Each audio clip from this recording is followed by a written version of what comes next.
All right, good morning, good evening, good afternoon, guys. Welcome to a very special program from Diverses. This is called the Chapbook Chamber. This is a peer review chapbook program that is a pilot. So basically, I put the call out. I was like, hey, some poets, do you want to work on like chapbook manuscripts together? Maybe? And some people said yes, believe it or not. And so today we get to actually listen to their work. You guys get some sneak peeks of some manuscripts that are going to be making it out into the world at some point, which we're really, really excited about. We're going to be looking at the work of Gabby and Adele and also Katie, and they'll have some time to also talk more about what they're doing. Each of these poets is going to be reading for about 10 minutes or so from their collections. And of course, you are welcome to ask questions, interact, tell us what you like, tell us what moves you, and things like that in the chat.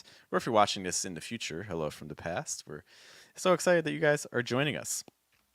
So, up first, we are going to call up Gabby. Gabby is a writer, an aspiring teacher, and a mom. She lives in the DC metro area with her husband and son. Her poetry has appeared online and in multiple anthologies. Hi, Gabby. Hello. Gabby, I'll be honest. I was afraid that I would not pronounce your last name right, so I did not say it. How do I pronounce your last name? It's Gilliam. Gilliam. Cool. Yep. I was like, Gil or Jill? I was like, okay, Gilliam. Cool. Um, Gabby, I'm going to leave you the stage. We're excited to hear your work. Thank you so much for being with us, okay? No problem. Always exciting to go first. And just wanted to say, really happy to have been a part of the Chapbook Chamber. I feel like it was a really great experience. So I'm very grateful for that. The first poem that I am going to read from the collection that I workshopped is Raised Catholic. The roots of your faith were buried deep, hidden beneath stubble and calloused skin as you shifted, weight from foot to foot, back pressed against the wall, a piece of flesh on your tongue, and then straight to the car. The hymns didn't hum in your chest. The prayers rarely crossed your lips, but you held up that wall every Sunday. And I wonder if the altar boys recited the routine of your memory, if every congregation of sin smells the same, if you confessed while waiting in the parking lot, found absolution in the open air.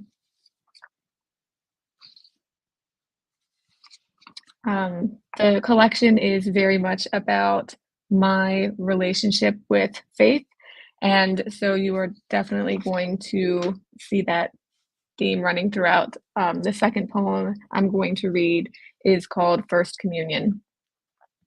I expected a burst of happiness on my tongue, the tingle of salvation as transubstantiated flesh tickled its way down my throat, but only found the whisper of crisp robes and a stale wafer, which melted into paste and tasted nothing like peace.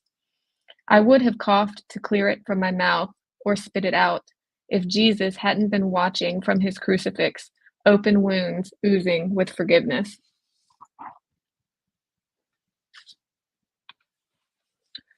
This poem is called I Don't Like Sundays. As the flesh melted from your bones, stray cash disappeared. It was little things at first, a missing piggy bank, bills missing from purses. One Sunday we came home from church to find you had raided the house for valuables. I listened to our parents fight about whether they would press charges. We staked your boyfriend's place out like we were on a cop show instead of a broken family dressed in our Sunday best. When you went into his house, we drove to the corner store, used a payphone to call the police. Did the boyfriend ever come visit you in jail or rehab? We did, driving out to sit through family therapy sessions every Sunday, like healing you with our new homily.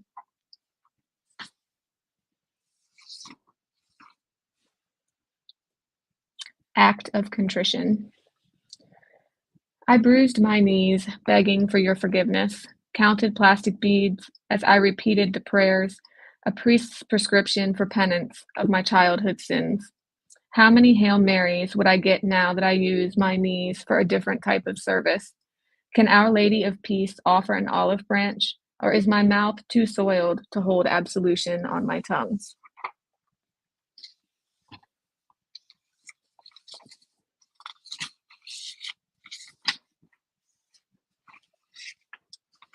All right. I am going to read two more.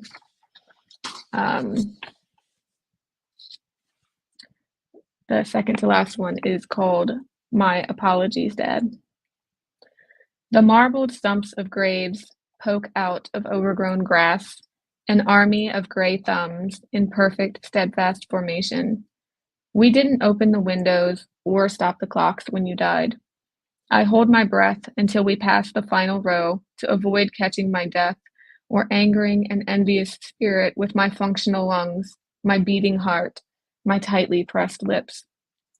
I just learned you're supposed to tuck thumbs into fists while passing a cemetery to protect your parents. I never knew. So many ways I failed to protect you.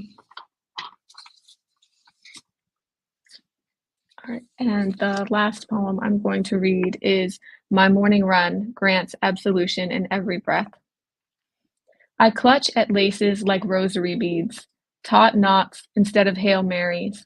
Let my soles whisper penance to the pavement, while crisp autumn sunlight presses deliverance into my skin. Gabby, thank you so much for sharing your work with us. We greatly, greatly appreciate it. Thank you for giving me the chance to share. I did have a question for you. So, Mhm. so you've been working on this chapbook. What are some things that kind of were your greatest takeaways just from being able to peer review a collection? So for me, there are things that were very, very clear to me when I wrote it, um, that it turns out are really not as clear to other people who are not me. And so it was very helpful to see what questions people were left with that I thought had been answered, or things that were really not as clear as I had expected that they were going to be. And so that was very helpful. And I haven't had a chance to edit really any of Hmm. them yet. I've kind of been letting the feedback soak in. So I'm sure you guys noticed that most of them are still in the original form that they were in. But I'm definitely going to be making some changes based on the feedback that I received. And I'm very grateful for it because I think it's going to make the collection stronger, but each poem stronger also. Mm-hmm. Mm-hmm. And if someone's trying to put together, is this your first chapbook? So I have one that's supposed to come out sometime this year. So this Okay, would be come my on. second one.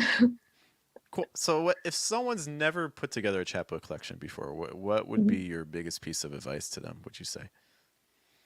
To find something, a theme. Look at your poems and see if there's something that keeps coming up over and over, which is what I did with this one. I was like, wow, I've really written a lot about like church lately. Maybe I should try and put something together about that. And so if you go into it with that theme already, it already makes it feel like a more cohesive collection because you've already laid that groundwork for yourself. Hmm. Perfect. Cool. Gabby, any final thoughts for us before we let you go? Um, can't think of any other than, if you decide to give people an opportunity to do this again in the future, highly recommend it. I think that it was a very valuable experience. Thank you so much, Gabby. It's great to have you. Welcome. You can chill in the chat. You can chill kind of backstage, wherever you like to be. But it was great to see your work. Thanks for sharing it with us. We really appreciate it. Thank you. Up next, we bring to the stage, also thanks to Jeffrey for the kind words about Gabby's work, Adele. Hello. Hello. How are you today? I'm nervous. No, I'm good. I'm good. I do have to ask, have you ever done an online reading of your work before? I have, yes, I've done like poetry launches of like one poem that's been in an anthology with many Okay. others, but not on Got my you. own with a Okay. number of poems. No, that counts for something. That's cool. Mhm. I was looking through the bio that you just sent me. Let's read the bio. Hang on, I'm gonna put you to the side just for a moment, and then we will come back. I promise. So we are about to witness the poetry of Adele. She has sent me a wonderful bio that I got really excited about, and I'll explain why. And I'll put Gabby's bio in the chat in a moment as well. But Adele is a Welsh poet and teacher who now lives in Connecticut. That's the Connecticut part is not the exciting part. Nothing against Connecticut, but she's published 2 poetry chapbooks, Turbulence in Small Spaces from Finishing Line Press and Brink of Silence from Bottlecap Press. I know a couple of people from Bottlecap. Bottlecap's making a name, getting out there.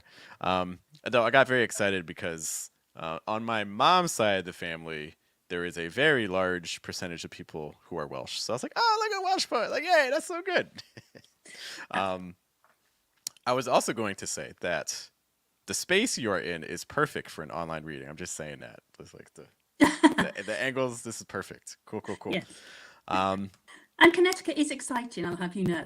Okay. I feel like it has a reputation of just being like a huge suburb for New York and maybe even Boston, but there's more to it. Okay. Next time I'm in Connecticut, I will keep you posted. I'm like, where should I go? If you had to prepare your readers for what's about to happen, Adele, how would you prepare them for your collection? So, I mean, this is a collection. It's called On the Verge of Abstraction. And it's a collection of poems about aging and how that fundamentally affects women very differently, I think, from men for all sorts of reasons. So there's poems about coming to the end of a relationship, being in a long marriage, how your body changes as you age, how maybe your relationship with your parents changes subtly when you reflect, being the same age they were at a certain time. I mean, my mother always used to say to me, the problem is not what you're saying, but it's the tone you're saying it in. I never understood that. It made no sense to me whatsoever. But with 4 kids of my own, I'm like, oh my God, I know exactly what she meant. And I just wish I could tell her. But unfortunately, my mother passed away when I was 21. So, I mean, there's a lot of, working through things like that, I would say, in some of these poems. I'm excited for it. I can't believe 4 kids. I have 1, and I'm like, oh my God. Kudos to you. That's great. Yeah, Adele, we're really excited to see your work. Have fun and take us away. Okay. So the first poem I'm going to share is a premonition while looking at an ambulance call by Jacob Lawrence, which is a painting. Unfortunately, that painting is not in the public domain, so if you want to see it, you'll have to Google it. Today on the street, a crowd, all reds and blues, congealed around a body. The scrambled egg face uncovered, yet something in the twist of the mouth suggesting she had already left me and the city far behind. I remembered this street, filled with a jazz of gossip, oohs and ahs and sudden claps of surprise. But today, the only talking was done with shoulders, and sirens as red and as distant as a forgiving God. My hopscotch eyes landed on a cigarette, caught between long fingers, the smoke curling around like sorrow. And then up above, an emaciated cat making its getaway, a chaos of a mouse exploding in its jaws, all splayed and sparkling in the late morning light sun. A mother hugged herself tightly, hair covering her right eye, to protect her from seeing too much. But still she unravelled, as the body syncopated along the sidewalk between the bulky blue figures, carrying my stretcher. Okay, so the next poem is Charybdis, who was a ship-devouring monster, but also a whirlpool. She always chased storms, even on days as still and cool as silver, running her grievances through the dikes and trailing whirls or charms as clouds. They canopied the ragged fields where he was digging, sluiced his boyish face and buoyed up the boat compressed in his bones, setting him adrift. But she was bound to the sea thrift, growing where few can thrive, a bloodstone, warm to the touch, yet rotting from the inside out.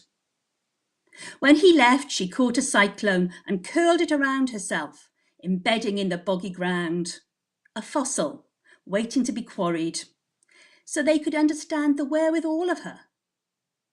But once released, the mass of her spun in flushed disbelief at being free. Spiralling about her ebon eye, she screamed out her name, but there was no one left to hear the yelp.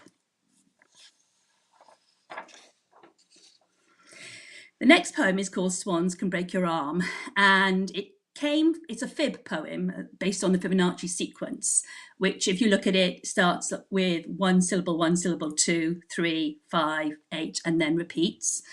And it's based on the fairy tale about always a wicked stepmother who had transformed 6 sons into swans. But the sister had been told that she could lift that curse if she would not speak for 6 years, and then sew some shirts for nettles to throw over the swans, and then they would, eureka, be princes again. But the part of the fairy tale that I think resonates is her being told to be silent for 6 years. Anyway, here we go. Swans can break your arm. I'm old, and you still sting me with your bitter tongue.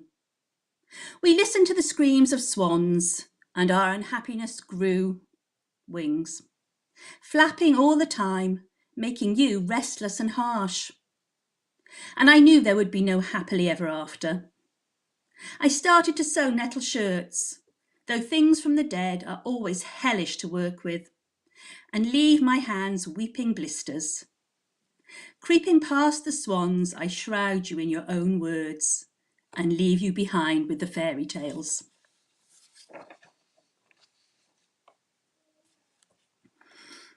Okay, the next poem is called Things That Remind Me of Blood. I've renamed it. It was called Lighthouses and Things That Remind Me of Blood, but okay.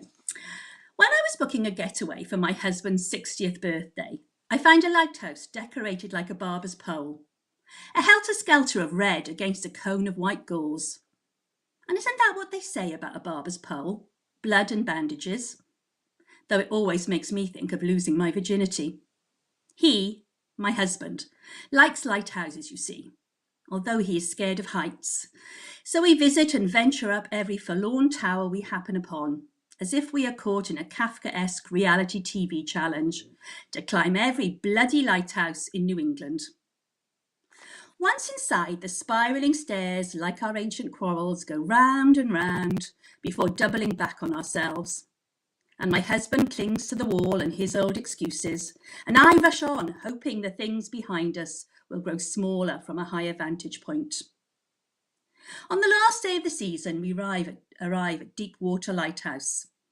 The island is full of indifferent gulls and Catholic cormorants preaching from the rocks, as the fog bell chimes relentlessly like cholesterol in my blood. At the back of my throat, the sting of seaweed sits like a death haiku. I can't find the words to finish. Maybe because that 60th milestone is just around the bend for me too. I'm brought out of my reverie when my husband kisses me. Smiling, he hums along with the tide. And then he says, I'm going to stop shaving. Let my beard grow as unruly as the sea. And he retreats into the candy-coloured cottage. I sit and stare at the granite water as the cormorants lecture me about old betrayals and force me to drink in the dampness. Suddenly, a painted lady lands on my arm. She flaps around like a half-hearted apology, then disappears into the mist. And I feel like chasing after her. But instead, I fit my feet into the footprints left in the dewy grass and follow my husband inside. Scenic road, we navigate the twists of a long marriage. Just going to have a quick sip of water. That was a painting by Turner, which is what the next poem was inspired by. It was called V for Victory. So yeah, that's one of Turner's paintings from his when he was out in Venice. V for Victory. From my window, I get a sense of chimneys, buildings like cake crumbs, a blue corner of sky, or maybe a trick of the weather that unlocks a door in me. On the verge of abstraction, I try to turn my eyes brown, Because water is not just one colour, and you never know what happens in a covered gondola until it's too late. After, I dragged all the white of my palette into the unjoyful mess. My fingers in the paint came away smelling of geraniums and laden with traps. Once, at the shrine of Mary Magdalene, a priest contemplated my bare legs. I flicked him the V's, and it felt like a victory. Now I'm old and almost gone. I find myself thinking about that all the time. Okay, my next poem is Queuing, and it's about my mum, and that's a picture of her there. I am approaching such an age, the age my mother died, and I wonder, is it only women that mark this morbid milestone? My mother was 52. She loved blackcurrant tart, Judy Garland, and jumping the queue at the co-op, saying, "Sorry, I've got cancer." Tomorrow, I am 52, so I will stain my teeth black with winter berries as I watch Judy in If I Could Go On Singing, and be grateful to wait as I stand humming in line. Okay, the next poem is a split sequence. It's called Well Seasoned. And a split sequence is where you start with one haiku, you split it up into 3, and then you insert another haiku in between. Second summer. Crimson tide, painting my nails to match my mood. Path through the long grass.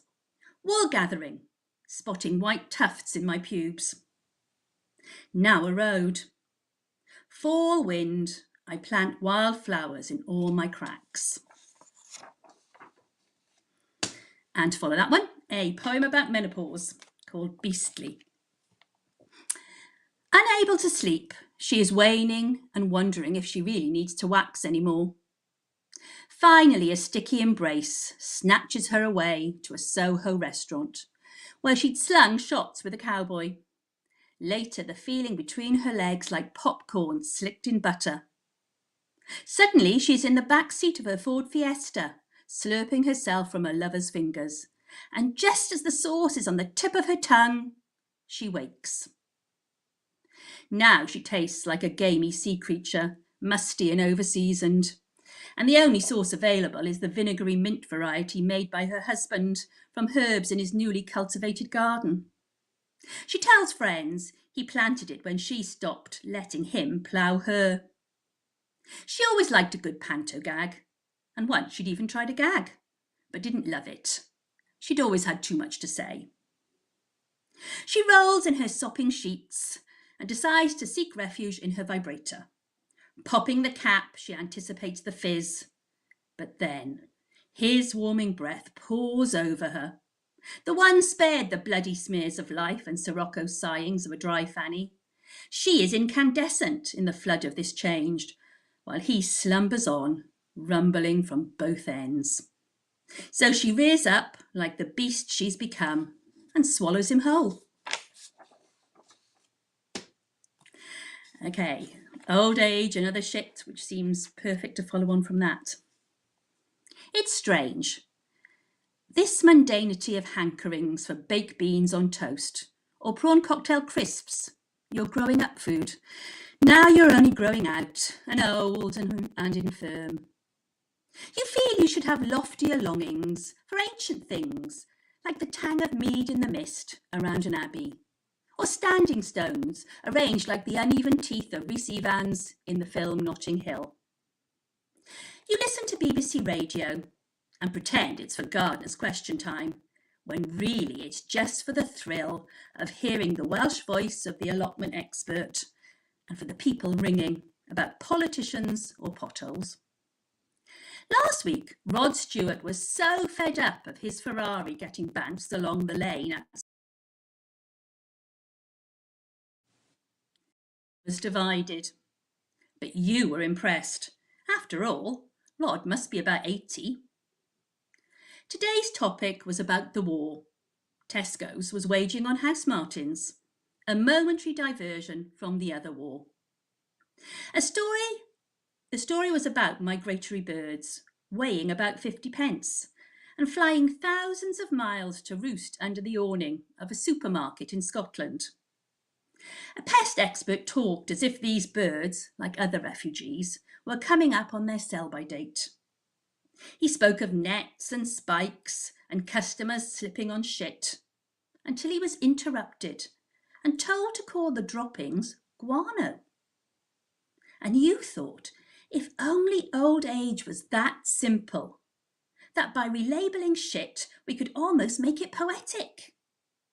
But then you realised you'd still have to find a way of getting rid of the stink.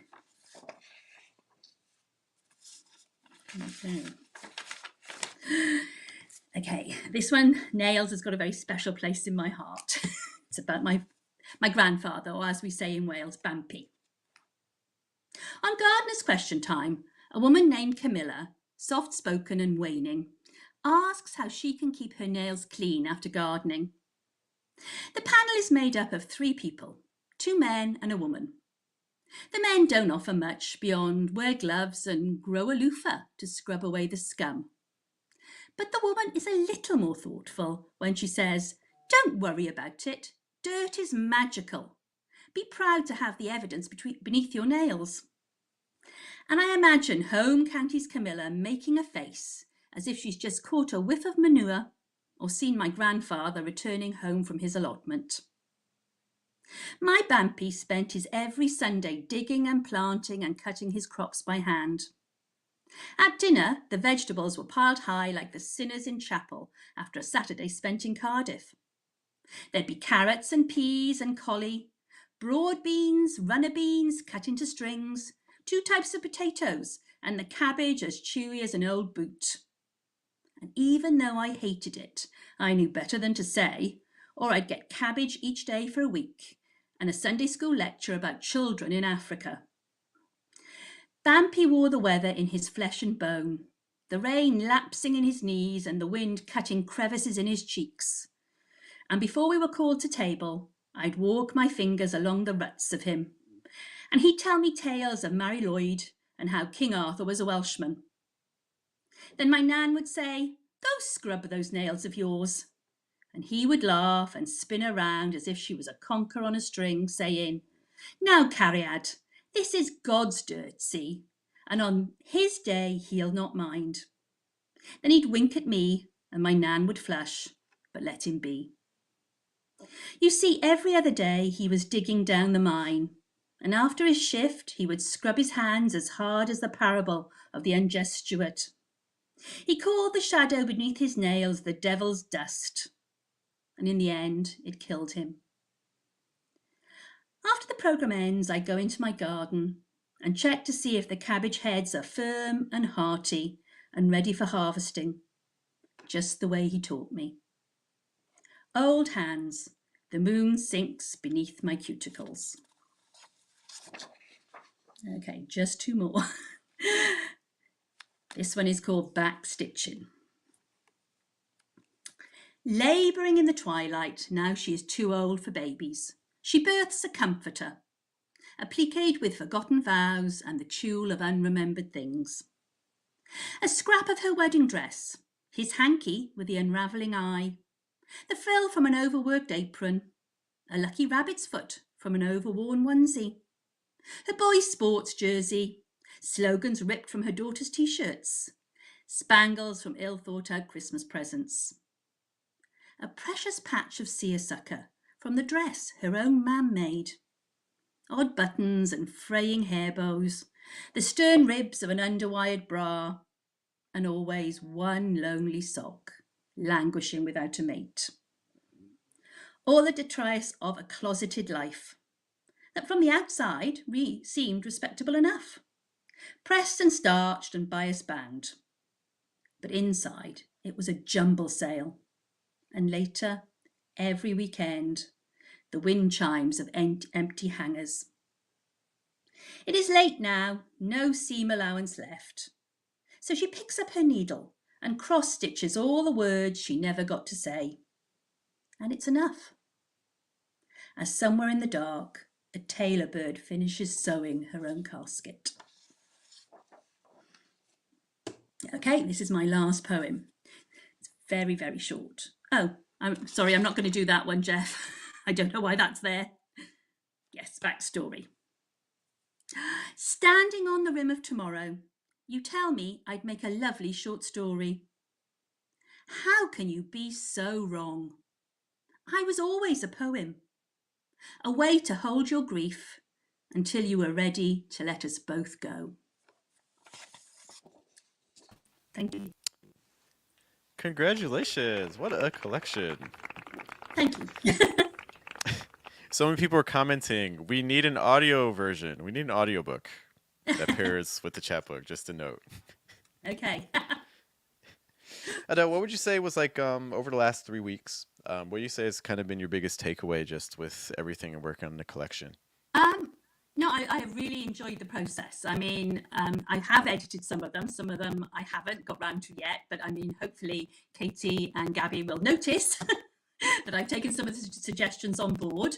I suppose the process has made me really dig a lot deeper, because although I've workshopped some of these poems in, like, I do a poetry workshop, putting the whole collection out there was so interesting to see, like, the play on each poem and how each poem sort of fed off the other one, and you know how obvious the theme was. And I think that, you know, from reading the other chapbooks, that, you know, that's one of the things, is like whether you find the theme of your own work as you know, as strongly as you can. I think that is the challenge, like Gabby was saying, that finding a theme is challenging, because I write lots of different types of poems, and the theme was not always obvious to me until I start putting them together and moving them around a bit. So yeah, I mean, I found this whole process so useful, and in part because it was so quick. Because, like, when, you know, when I do a poetry workshop once a month, and we workshop one poem, and then, you know, so like to get through a whole chapbook of poems would take over a year. So I've, you know, I initially I was a bit daunted by the task when I first read, you know, like, I was like, oh my gosh. But I treated it like homework. I'd get in from work and I'd sit down and I'd read a poem, make notes, and from, you know, I think once I got into the groove, I thoroughly enjoyed it. Thank you so much for being with us. Thanks for your insights. Thanks for your collection. We're excited to see what happens with it. Thank you. Cool. Adele, thank you so much. You're welcome to chill backstage or on the chat, wherever is more comfortable for you. And I think one of the things you'll see, again, this when we were starting, or when I was deciding about the pilot, I think it's really interesting that Adele mentioned the time frame. And also, what's up to Joshua checking in? Good to see you, sir. Yeah, so everyone had 3 weeks. It's 3 weeks to review like 3 different collections, which is a lot. So basically, you're each week you're partnered with a different poet to work on their collection.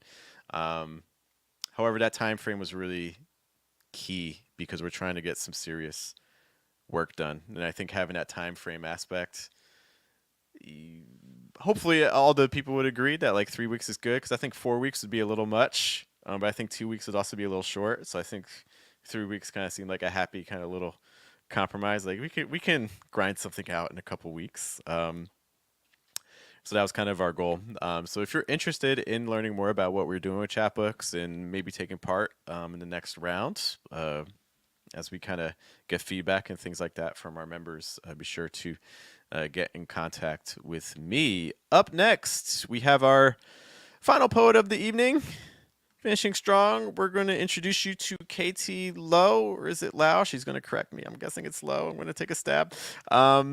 They are a librarian, a cat devotee, and a huge fan of all things chocolate. Why not? Her work has been published in Third Wednesday, Red Fez, Chanterelle's Notebook, and the Wayne Literary Review, and her work has been nominated for Best of the Net. Get your nominations up. That's great. She splits her times between Detroit and Dayton. What? KT, you never told me. You're just hanging out in Ohio and not telling us things. What? I'll get to the bottom of this. What's the deal with this, KT? You're in Dayton. How often are you in Dayton? Okay, so I work in Indiana. that And wasn't in any of your right. bio. So here's the thing. I work in Indiana. I keep an apartment in Dayton, and then I'm up in Detroit, which is where I'm from. So I am in 3 states regularly. Oh my gosh, this is. But like 3 states that like you're not even like I originally from Philadelphia and like Philadelphia is a tri-state. Yeah, you got Yeah, I've Jersey, been there. Delaware. Yeah. Yeah, but like the 3 states you're in are like close, but like not.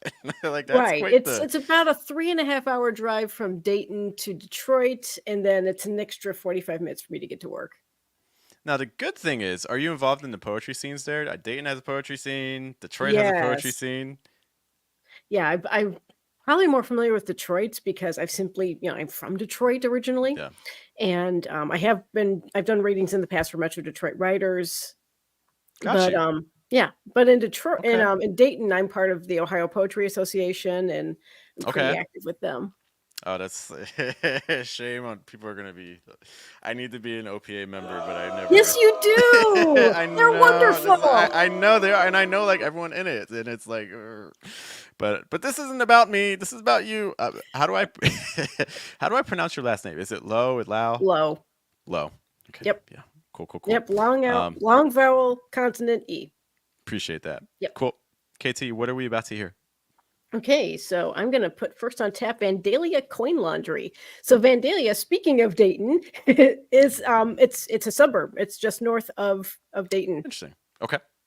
So Vandalia Coin Laundry, December 9th, 2022. Cool. The door announces a nationwide coin shortage. Fast card, credit, and quarters accepted. You are on camera. 24-hour surveillance. I am here because a washer cost $600, a dryer that and more, and I was out of socks and underwear, and the sheets were used by lovers who love. I didn't sort my laundry. It's always dark. At least it is when I'm done with it. The old millwright comes in through a side door, walker red and worn. The wheels stick on the threshold. A woman has taken 3 of the big washers, but the last one's for him. She makes sure of that. No, honey, that stain needs a pre-treat. Borrow my spray and wash. Together, they wrangle the comforter into the big drum, shut the lid, lock it down. God, I want to go to Jim's up the block, buy us all a dozen donuts, sweet and greasy, but they're cash only, and I spent all mine here. The fans overhead whip madly. It's raining outside. Cool Ohio rain and gray streaks on my Michigan Jeep, but it's toasty here. I'm overdressed in a flannel jacket. The high school football referee just hung a striped shirt. Wow, the machines work too good here, the woman laughs. Is everything dry, I wonder? Or at least dry enough? Every quarter is precious. I count out the last of my change. The woman loads 2 carts with her laundry and bags. Merry Christmas, Maria, the referee shouts from the back. We all join in because Maria needs to hear it as much as we need to say it. It's laundry, for Christ's sake, the worst chore. Vomit and spit up, and last week's dinner rinsed away, the clothes made whole and clean for us again. It is my turn to help the millwright, to load his fresh bedding into a garbage bag. Waterproof on a day like this, he smiles. We go to his car, a Union sticker proud on the trunk lid. We build Ohio, it reads. He can't thank me enough. Or Maria, or even the referee who says nothing except to me as I leave. It's too busy here on Sunday. Better to be here on Friday, like we are now. So the next one I'm going to read to you is called Valentine's Day. Have you forgotten what we were like then? Our faces in faded photographs because inkjet ink crumbles to paint by number, like on the weight of sunlight, and heavy, dull black picture frames on our walls, where they hide stains and washed out paint. We look like wraiths in our own clothes. Don't touch them. Don't skew them back into place. Just get dressed in your favorite jeans so I can take them off you tonight in our own bed that neither of us make. The one we bought together after bouncing off 10 mattresses like princesses being tested for purity. Take off your jeans and I'll wriggle out of my shirt, then lay in the moonlight that softens blue off your back, clutching the old maroon comforter from 2 lovers before. It's still warm because you are in it. Not him, not her, not another. None but your long blonde black hair and brown eyes wrapped in that.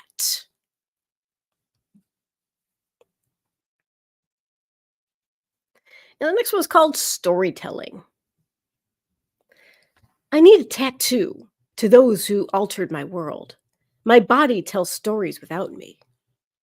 I shall request one with empty hands and standing on the sacred items of my universe, a sword and kimono and black fedora, a glint in the eye of a whitened skull, a stack of books winding to my sacrum. This story is painful. The story is red and brown. This story is retold as often as possible. My body speaks without me in gestures borrowed from ancient people, words of sand to, to, to blow in the face of all my children's dead children, into their lungs where I have built with ink and skin. Needles of clear fishbone to pound the message deep. I eat with one hand and speak with the back of my left shoulder, a blade to cut across space and time. This is my message, that I am a temple to my beloved dead. The ink is past, the stain is permeable through the ages. My tattoo will be a Janus cat to match my Janus heart. Even though the first scratch commits itself to my past, yet there must be room to grow.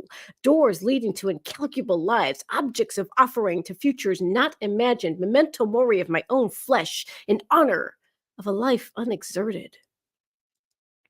The street scientist will study and say any tattoo is the work of a criminal or a supplicant. They will write many words about me without reading closely. But all words are written as a stand-in for speech, and so they do not talk to me. They will say, my body speaks without me. They will speak to save me the trouble of explaining.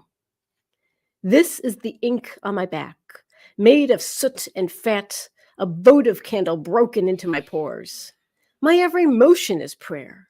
I bless those who gaze by raising my arms, crash them into my language. But I talk in secret messages. No, this is not religion, not a sacrifice. I did it for the altered order of the universe, blackening the parts the sun would not touch. This is the story, in red and brown and black, for the children of sand who collapse at the slightest twinge of pain. This is love in color, written here because my body speaks without me. It is loquacious and passionate. It talks for hours, could fill 1,000,000 volumes. It won't shut up, in fact. Not in 1,000,000 years. Alrighty, and next, so I confess, we are talking about some of the edits that we may or may not have done to our work, and this was one of my lesser appreciated works, but I hope that in reading it aloud, you'll kind of get a sense of what I was getting at, or, maybe not. This is called Cat Tree Night Dream Stone Sea Love Boy. Once upon a time, there was a woman who ate words. It was assumed she could not read. A reader devours not words but text, bound volumes down the hatch in alphabetical order. Tasteful book hosts would serve encyclopedia sets fit for a banquet of 250 soldiers. She, however, would settle for single words alone, for good reason. Horrible words like phlegmatic gave her gas, while perspiration served her quota of night terrors for weeks. No, she couldn't risk it. There were too many words of bad character in too many books. She would eat her words individually, picking daintily from bookstores, podcasts, and radio songs, returning to old favorites when they were available again. Slang tastes like stale popcorn, but not as bad as corporate doublespeak. This, she said at a party once, resembles nothing more or less or else than burning tires. Pet names for lovers burst green and fresh in the mouth, stinging her lips with cinnamon and mint. They begged her not to eat them. Sometimes she would take them with a bar of good dark chocolate. That seemed to make everyone happier. Words like please and thank you left a thin film of soap bubbles on her tongue, but others like tame and skin made her binge watch adventure movies. The really long ones that no one ever uses, like trichotillomania and terpsichorean. Chewing on those was like trying to digest a 5-course meal in 10 seconds. Ultimately, she preferred the small, reliable words. Love, cat, night, sea, stone, boy, tree, dream, which together would comfort her tell her stories, universal and ancient, revive her to wakefulness. She would eat thousands of these in every medium, stolen from famous melodies, saved from boring conversations, taken minced in print with her mashed potatoes. On a trip to Kew in London, hidden among the rare books, she was reported to have been found, both fists in her mouth, chomping on pages of the Domesday Book. She had already eaten her way through Ethelred, Roald, and Godric. When arrested, all she said was she wanted her son to know what to call himself, so she would swallow every name on earth for his selection. Copies of the 1870 U.S. Census were denied her in her cell, but they're digitized, she explained. A printout would do. Sentenced to time served, she was deported. 7 months later, her son refused to speak until the proper time, but when he found his voice, he wrote Swan's Way from the perspective of the Madeline, who frequently protested that none of this was her doing. She ate, and words began to vanish from her belly even as she started to swallow them whole. Night became nigh, stone turned to stun, letters and serifs dropped off and broke into fragments. Her son translated for her his own words in languages she had never needed to understand, but so hungry, she would eat those as well. Eventually, she was mistaken for a snake charmer with a forked tongue to put her away for everyone's good. When she died, her words unrolled in helix patterns, her open throat uncoiling words in color and texture. Yurt came out brown and dusty, polemic, sulphurous, and powdery. But the words she loved, over and over, replenished themselves in the air above her body lying prone in state. Cat, tree, night, dream, stone, sea, love, boy. Her coffin did not close until the last one was free.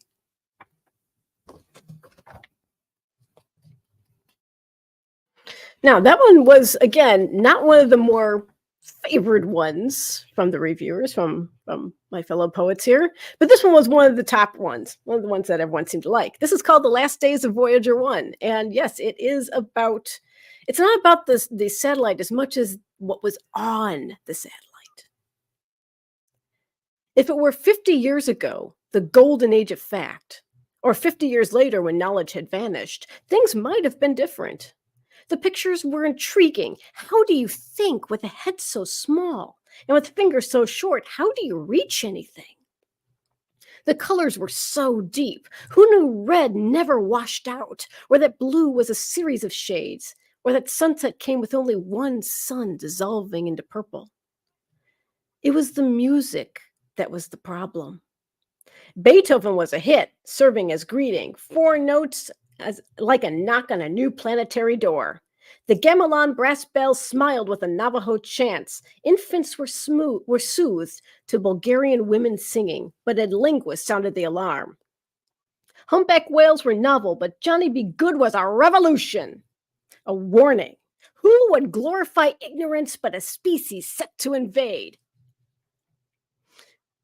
Johnny never learned to read or write so well, and someday he would come large and swinging. The records were melted in the fire of the satellite in front of a mandatory public wake. No one wept, tears were foreign, but already a small group had memorized every note. In hidden quarters, they would ululate a wanging guitar solo like a call for water. Voyager forgot to add Sam Cooke. They found him anyway, in a bootleg radio set to pick up 1965, the dream deferred in sound, blasting a hole on the other side of the universe.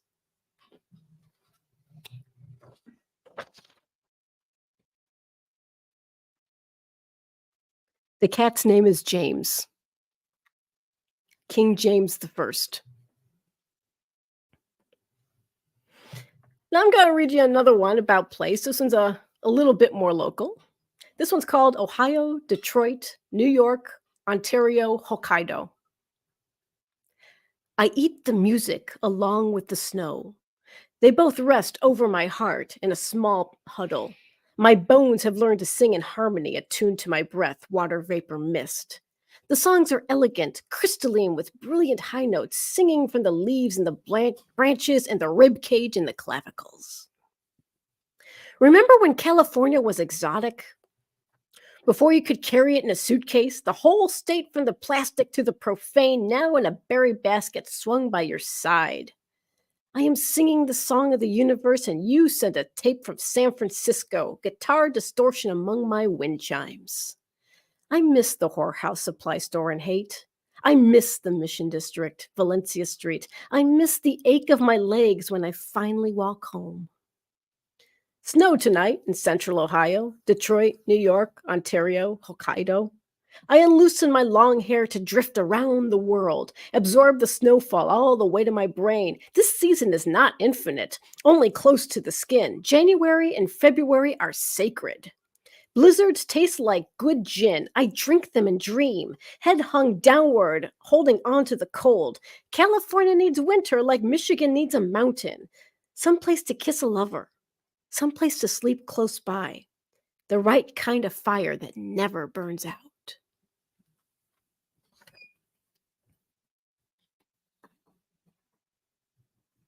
Oh, I get two more.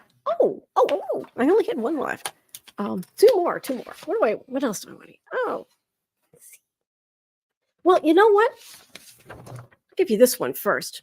So I titled the chapbook American Archive Blues, and some of the feedback I got was that might not be the right title for this chapbook. But I'll let you decide. And it's after a quote by Kerouac where he said, "I'd rather be dead than famous." And here's my take on that. I'd rather be famous. Death can be bought cheaply for the price of a pack of cigarettes, a pair of Jordans, a night with the wrong man, dialed up from the depths of the internet. Death is tawdry because common, faded, base, and irrelevant to me. Fame lingers in the archives, where people like me who love them dust their acid-free folders carefully like the finger bones of a saint. Climate, gloves, clean hands and tables, and a man of little means can live forever, spared fire, famine, or flood. I want to live in the city, with long wild hair in a million colors, eating at the restaurant at the top of the tallest building, looking on the universe that brought me here, loved me enough to remember me always, as a name in a news item in a magazine, placed in a box numbered lovingly in pencil, and a poem that was published, like this one.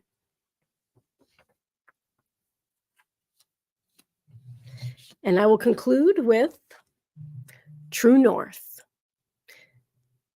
All I had to do was find his old footprints, look for evidence like enemy camps and broken tents, sniff out the old trail and look up longingly at the ever-looming north. It was there, he promised. An eventual future for a difficult present. But go north, he said. That's where we're all going anyway. I had never liked summer much, I answered. He said, be careful then, during the 6 months of sunlight, and walk soundless. Speak rarely, but read with conviction. Be careful when directions reverse and the northern lights diminish. Be careful, overall, to keep warm. I pushed forward for weeks, trusting no one, eating only food I found in my hands, drinking the meltwater from sleeping in the snow. I shivered near fires made by striking flint and took to carrying a torch at all times. When the sunlight came, I was urged to move at all hours. When the ice broke up, I learned to swim and to drop almost everything. North became south when I slid down the valleys of the fabled Northwest Passage, disappearing for months at a time with snow blindness and a loss of language. I started fishing with my hands in freezing water, apologizing before I ate anything, talking with bears good with directions. I never found his footsteps. I never saw his camp. I never found his frozen body with the remains of previous explorers like us. Since I left, however, everyone knew his name, and I was declared missing with a reward for my safe return. Thank you. Great work. Thank you so much for sharing with us. Thank you. How would you describe your experience to people just over the last 3 weeks? Intense. Yeah. Yeah, it's like you're crushing a lot of poetry into a very small space, and you're doing a lot of thinking, a lot of collaborating, a lot of getting to dig into other people's work and see what it looks like. You're not really comparing yourself to anyone else, but it is nice to know who else is out there and what other amazing things are being done in the world. What would you say, like, if someone I asked this question earlier, but like if someone's making their own chapbook, what would you say are some things to consider? One piece of advice we got already was pick a theme. I think that's in general a pretty good approach. What would your I own would take be? Yeah, I would say look at what links the poems together. So like you're thinking of it as like a daisy chain. So I started out with, and of course they're backwards because I did that. Um but I started out with a poem that, referenced fabric, and then I have fabric in the next one as well, but then that also references something else. So you think about what the elements are in the poems that make them feel like they fit together and tell a continuous story. Got you. Any other thoughts just on chapbooks, poetry, anything? Well, I'd say that poetry has gotten more interesting, I think, in the last like 20, 25 years because, we are able to read it aloud. And with the benefit of YouTube and the internet like this, we can present our own work in our own voices. And the authorial voice is so important. It's the way we say it. It's not just what we say, but it's the emotions, it's the tone of voice, it's the accents. All of us have different accents. We're all from different parts of the US. So that all makes a difference. That all contributes to the meaning of the poem, at least from the poet's perspective. I think that's something that I'm really glad we got to do this reading, and I'm thanks to Gabby and Adele and to you, KT, because I think also being able to put a physical voice to where like it certainly changes the aspect. It's like, oh wow, we're making audiobooks today. Cool. Like it's great. And I strongly hope that as all of the members of our chamber get together and like put the collections out there, that you also consider an audiobook component, even if it's just you. I mean, guys, it's 2024. Mhm. Everyone we just made a recording right now. All of you have access to this technology to do it. There's no reason you can't make your own. And I would posit that to anyone else watching us, because I think audio is a powerful component. So those are just some things to consider. Cool. KT, thank you so much for sharing your work with us. We greatly appreciate it. I'm going to send you backstage, Gabby, Adele, KT, if you could hang around for a moment as I just close things out. I'll be with you in a moment. But thanks to all of you for checking in with us. A couple people want to point out thanks to Jeffrey. Make some great observations. Great to have you, sir. I may spell my name with a different G, but I appreciate your thoughts. Nonetheless, thanks also to Joshua and Roses. Thanks also to Guy was checking in, and Alicia. Thanks for joining us as well. Guys, once more, my name is Jeff. We will be back actually tomorrow. So those of you who are interested in poetry analysis, we have a show called Fine Print, where basically we take a poem that people have sent us and we analyze it. It's not really a workshop. It's more just trying to see, what's the speaker doing? What are the stakes? Where's the turn? What's happening? Where are your line breaks doing? And things like that. So if you're interested in just doing some poetry analysis, I hope you join me. We'll be back here right on the channel right around 9 p.m. Eastern. Garage Post Open Mic. Hello. And goodbye, because I have to head out and talk to my folks about the grad. You could check in again. For anyone in the Boston area, this is an open mic you want to be checking out. They also have an online stream, so check them. Thank you all for being with us. I'll be back tomorrow night. Like I said, you guys have a good day, have a good night, have a good afternoon. Thank you so much for watching our poets from